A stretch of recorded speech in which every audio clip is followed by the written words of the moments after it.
বিদেশে কর্মসংস্থান বাড়লেও প্রবৃদ্ধি নেই রেমিটেন্সে। 2 বছরে প্রায় 25 লাখ জনশক্তি দেশের বাইরে গেলেও প্রবাসী আয় থমকে আছে আগের জায়গায়। রপ্তানি আর রেমিটেন্সে ভর করেই শক্ত অবস্থানে দেশের অর্থনীতি। তবে রপ্তানির পাল্লা ভারী হলেও বছরের পর বছর একই অবস্থানে প্রবাসী আয়ের চিত্র।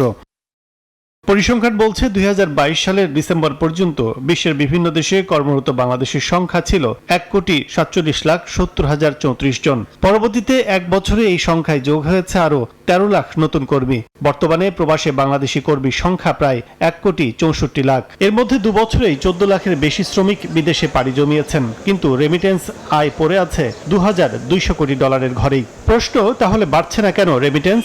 অর্থনীতিবিদদের মত, আসছে বাজেটে জোর দিতে হবে দক্ষতা উন্নয়নে, বৃদ্ধি করতে হবে প্রণোদনা। এতে আয় বাড়বে $5 থেকে $10 বিলিয়ন।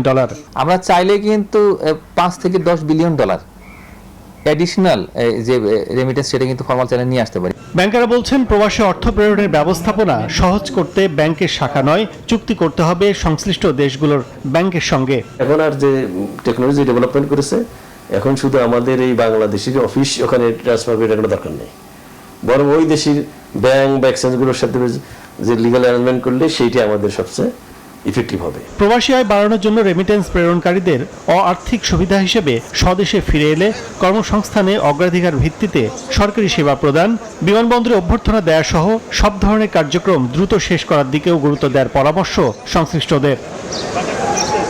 কাজল আব্দুল্লাহ, সময় সংবাদ, ঢাকা। 4 দশক ধরে আপনার ফাইন্যান্সিয়াল পার্টনার আইডিএলসি।